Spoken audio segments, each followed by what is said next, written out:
আসসালামু আলাইকুম প্রিয় দর্শক বিন্দু, স্বাগতম আমার চ্যানেলে।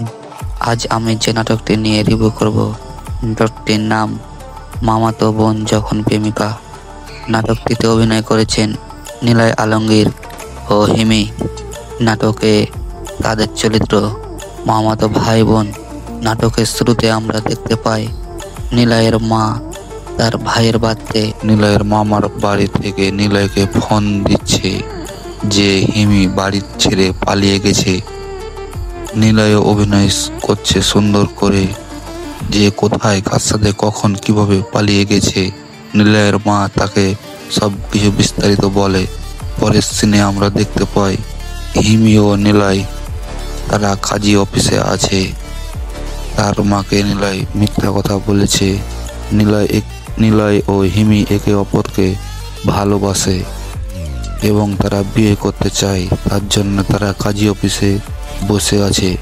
এক পর্যায়ে সাথে তাদের বিয়ে করেছিল, তাদেরকে বাইরে নিয়ে এসে মিষ্টি মুখ করায়। পরের সিনে আমরা দেখতে পাই নিলয় ও হিমি তারা বাড়ি যাবে কিভাবে সে চিন্তায় নিয়ে ব্যস্ত হয়ে যায়।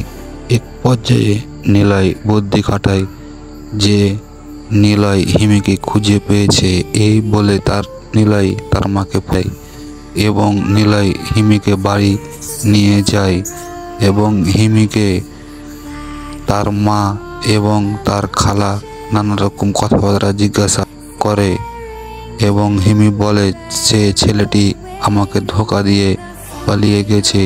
এভাবে সিন আগায়। পরবর্তী সিনে আমরা দেখতে পাই হিমির জন্য নানা রকম পাত্র দেখতে আসে হিমিকে, কিন্তু নিলয় ও হিমি তাদেরকে নানা রকম করে ভাগিয়ে দেয়।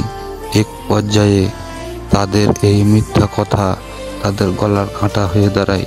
তারা ভাবে এখন তাদের এই কথাটা তাদের বাবা মা উভয় দুই পক্ষকে বলা দরকার এবং তারা তাদের সত্য কথা বলে দেয় যে তারা যে বিবাহ করেছে সেই কথাটি তাদের উভয় দুই পরিবারকে জানিয়ে দেয়। এক পর্যায়ে তারা মেনে নেয়। এভাবেই নাটকটি শেষ হয়।